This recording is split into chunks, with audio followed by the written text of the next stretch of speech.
কোনো মানুষকেই ছোট করে দেখা উচিত না, কারণ পৃথিবীর সবচেয়ে সেরা জীব হচ্ছে মানবজাতি। আর আল্লাহ চাইলে কার ভাগ্য কোন সময় ঘুরিয়ে দেয় সেটা পৃথিবীর কেউ জানে না। সো কথাটা হচ্ছে এই, কাউকে ছোট করে দেখা উচিত নয়। যার সম্মান যতটুকু তাকে ততটুকুই দেওয়া উচিত। এবং একটা কথা বলা আছে যে আজকে আপনি বড়লোক বলে গরিবকে অবহেলা করতেছেন, ওই গরিবই আল্লাহ চাইলে আপনার চেয়েও বড়লোক করে দিতে পারে।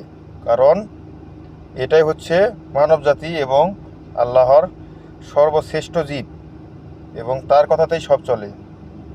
ভাগ্য কারোর জন্য বসে থাকে না, এবং ভাগ্য কোন সময় কার বদলে দেয় কেউ জানে না।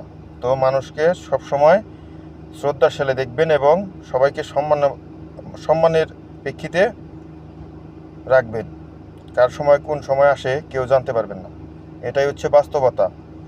ভিডিওটা ভালো লাগলে অবশ্যই শেয়ার করে সবাইকে পৌঁছে দিবেন। ধন্যবাদ।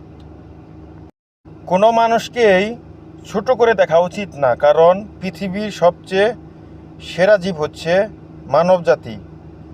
আর আল্লাহ চাইলে কার ভাগ্য কোন সময় ঘুরিয়ে দেয় সেটা পৃথিবীর কেউ জানে না।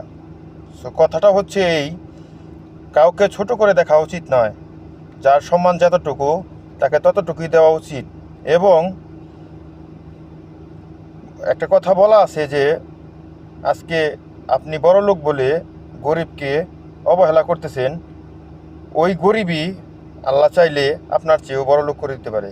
কারণ এটাই হচ্ছে মানবজাতি এবং আল্লাহর সর্বশ্রেষ্ঠ জীব, এবং তার কথাতেই সব চলে। ভাগ্য কারোর জন্য বসে থাকে না, এবং ভাগ্য কোন সময় কার বদলে দেয় কেউ জানে না। তো মানুষকে সবসময় শ্রদ্ধাশীলে দেখবেন এবং সবাইকে সম্মানের প্রেক্ষিতে রাখবেন। কার সময় কোন সময় আসে কেউ জানতে পারবেন না। এটাই হচ্ছে বাস্তবতা। ভিডিওটা ভালো লাগলে অবশ্যই শেয়ার করে সবাইকে পৌঁছে দিবেন। ধন্যবাদ।